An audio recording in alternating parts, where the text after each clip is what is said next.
আয়তনে দেশের সবচেয়ে বড় উপজেলা রাঙামাটির বাঘাইছড়ি। আইনশৃঙ্খলা পরিস্থিতির অবনতির কারণে ঝুলে আছে এই উপজেলা পরিষদের নির্বাচন। গত কয়েক মাসে স্থগিত হয়েছে ৩ দফা। এ নিয়ে হতাশ ভোটার ও প্রার্থীরা। সুষ্ঠু পরিবেশ নিশ্চিত করে দ্রুত ভোট গ্রহণের দাবি তাদের। শিয়া বাটার, অ্যালোভেরা ও ভিটামিন ই সমৃদ্ধ লিলি বিউটি সোপ। প্রথমবার দুর্যোগপূর্ণ আবহাওয়ার কারণে পরে দুইবার আইনশৃঙ্খলা পরিস্থিতির অবনতির শঙ্কায় স্থগিত হয় বাঘাইছড়ি উপজেলা পরিষদের নির্বাচন। চেয়ারম্যান পদে সুদর্শন চাকমাকে জেএসএস এমএন লার্মা এবং আওয়ামী লীগ সমর্থন দিয়েছে। অন্যদিকে ইতিময় চাকমা অলিভ পেয়েছেন মূল জেএসএস ও ইউপিডিএফ এর সমর্থন।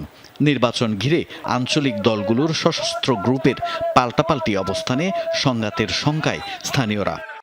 অত্র এলাকায় যে সন্ত্রাসী বাহিনীগুলো আছে এদের কোনো তৎপরতা না থাকে, শান্তিপূর্ণ হবে কি না এটা নিয়ে মানুষের মনের মধ্যে একটা প্রশ্ন আছে। সুষ্ঠু সুন্দর অবাধ নির্বাচন হয়, জনগণ এটাই চাই। পরিষদের চেয়ারম্যান যদি পায় তাহলে আমাদের কাজ করতে দাপ্তরিক সুবিধা হয়। নির্বাচন দেওয়া হয় তাহলে হয়তোবা এই এলাকার আবার পুনরায় শান্তিটা ফিরে আসবে। কেন্দ্র দখল করে সিল মাইরা এইভাবে আমার মনে হয় এটা মানে সঠিক হবে না। উদ্দেশ্য নিয়ে হলো না, আমাদের একটা দুর্ভাগ্য। স্থগিত হওয়া নির্বাচনে 2 চেয়ারম্যান প্রার্থী ছাড়াও 22 চেয়ারম্যান প্রার্থী 5 জন এবং নারী 22 চেয়ারম্যান প্রার্থী 2 জন।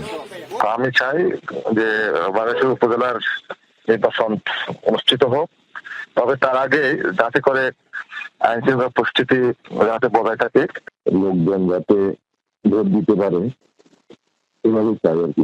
400-500 বই মতো এই বইগুলো কারণে লোকজনের মনে ভীতি এই সমস্ত কিছু আর কি। অনুকূল আবহাওয়া এবং আইনশৃঙ্খলা পরিস্থিতি স্থিতিশীল থাকলে নির্বাচনের দিনক্ষণ ঘোষণার সম্ভাবনার কথা জানান রিটার্নিং কর্মকর্তা। সবকিছু বিবেচনায় নিয়ে হয়তো যদি একটা সুন্দর সময় আসে তো নির্বাচন কমিশন এই বিষয়ে আমাদেরকে জানাবে। 2019 সালে বাঘাইছড়ি উপজেলার সর্বশেষ নির্বাচনেও সশস্ত্র সন্ত্রাসী হামলায় 8 জন নিহত হয়েছিল। জামশেদ চৌধুরী, যমুনা নিউজ।